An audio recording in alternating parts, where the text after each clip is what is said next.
Bienvenidos estudiantes a la quinta unidad de la clase de Inteligencia Emocional. Hablaremos de un tema bastante importante que es acerca de la resiliencia. En este caso comenzaré diciendo que la resiliencia es la capacidad que tienen los seres humanos para sobreponerse a periodos de dolor emocional y situaciones adversas. Cuando un sujeto o grupo es capaz de hacerlo, se tiene que una resiliencia adecuada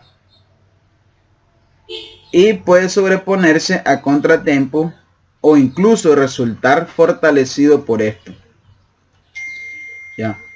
Basándonos en esta terminología, hay personas que sufren una serie de crisis, sucesos y transiciones y la resiliencia es uno de los componentes vital para que el ser humano continúe su vida de manera productiva y satisfactoria a pesar de estas situaciones adversas.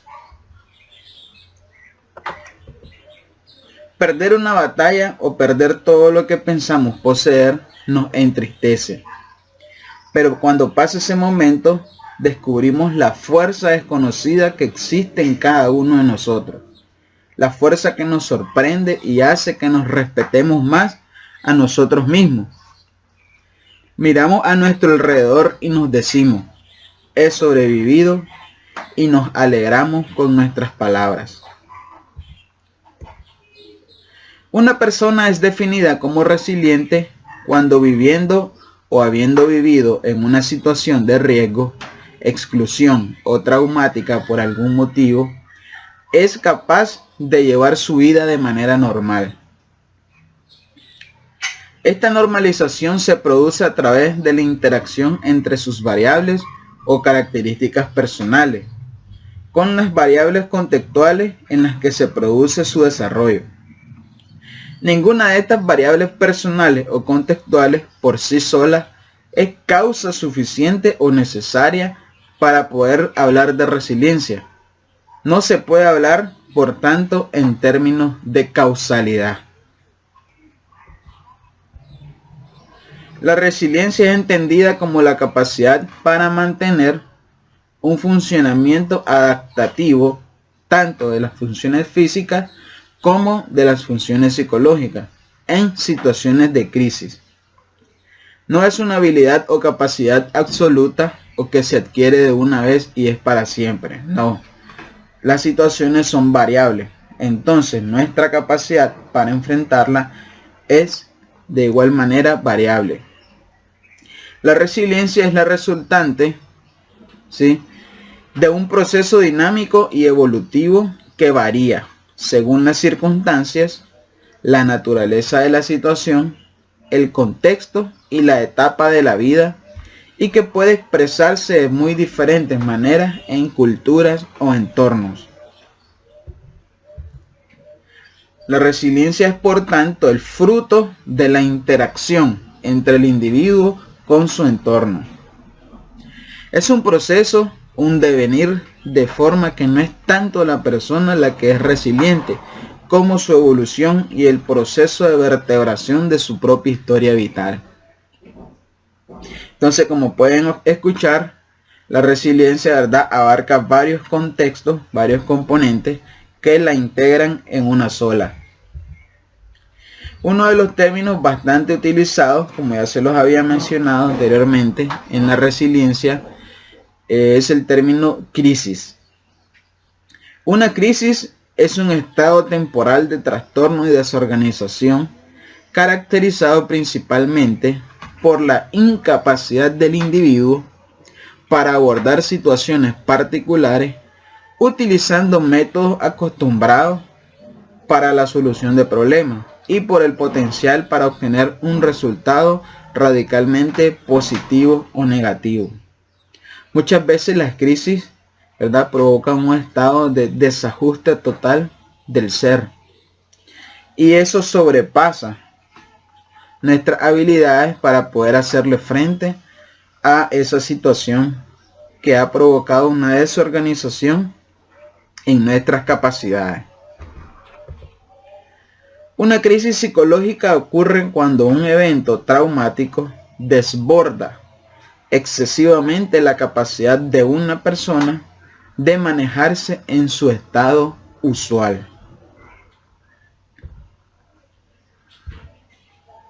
Cuando no es posible resistirse ni escapar, el sistema de autodefensa humano se siente sobrepasado y desorganizado, y los recursos habituales de afrontamiento resultan insuficientes. Una crisis sobrepasa, ¿verdad?, nuestros mecanismos de afrontamiento, y muchas veces es donde nos vemos encerrados en un laberinto sin salida total. Ya, no hallamos soluciones, no hallamos manera de poder hacerle frente a esa situación que está sobrepasando nuestras capacidades y habilidades. Existen varios tipos de crisis, ¿verdad? Pueden ser del desarrollo o evolutivas o circunstanciales. Tenemos crisis emocionales, ¿verdad? Crisis cognitivas, comportamentales y fisiológicas. Esos son los signos y síntomas, ¿verdad?, que nos genera una situación de crisis, transición o suceso. Hablaremos de las características de las personas resilientes. Uno de los elementos principales que tiene una persona resiliente es el compromiso. Es reconocerse a sí mismo como persona valiosa y capaz de lograr determinadas metas y propósitos existenciales que se proponga. El ser capaz de tomar responsablemente decisiones congruentes con los principios y valores, y como consecuencia comprometerse con las consecuencias de las mismas. Otro de los elementos que tiene la persona resiliente es el control.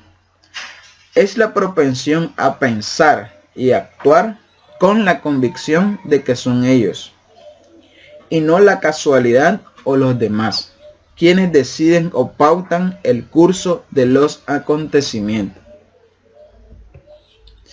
El cambio, obviamente, toda crisis genera un cambio en el transcurso de la vida del ser. El cambio, ¿verdad?, es algo que caracteriza la existencia humana, porque puede darse en cualquier parte del día del ser humano. Siempre está al orden del día que nos sucedan acontecimientos adversos y nos generen un cambio de cierta manera. Y como por último punto, los pilares de la resiliencia, es muy importante abordarlos porque la tarea va enfocada en estos pilares. Entonces tenemos la introspección, la capacidad de preguntarse a uno mismo y darse una respuesta honesta. La introspección tiene que ver con la capacidad que tiene el ser humano para autorreflexionar sobre sí mismo. La independencia, ¿verdad?, capacidad de saber fijar límites entre uno mismo y el medio con problemas sin caer en el aislamiento. Relacionarse, capacidad de establecer lazos con otros para equilibrar la propia necesidad de afecto con la actitud de brindarse a los demás. Otro de los pilares es la iniciativa, gusto por exigirse y ponerse a prueba en tareas progresivamente más complejas. Uno de los pilares muy importantes de la resiliencia es el humor. Encontrar siempre la parte cómica hasta de las propias tragedias, ¿verdad? Es importante siempre verle el lado positivo y humorístico de las cosas, por muy negativas que sean. La creatividad no la podemos dejar de lado. La capacidad de crear orden, belleza y finalidad a partir del caos y del desorden. Y por último tenemos el componente de moralidad. Consecuencia para extender el deseo personal de bienestar a toda la humanidad y capacidad de comprometerse con los valores. Es muy importante tomar en cuenta estos pilares, analizarlos bien, ¿verdad? Ya que la tarea que es en base a la película Wonder o Extraordinario, van a tener que identificar en dicha película estos pilares. ¿Quiénes son los personajes, verdad, que se identifican con estos pilares? Y explicar a través de escenas de la película cómo se explican estos pilares, ¿ya? Así que es de bien prestarles mucha atención a la película y también comprender cómo es que funcionan estos pilares. Saludes.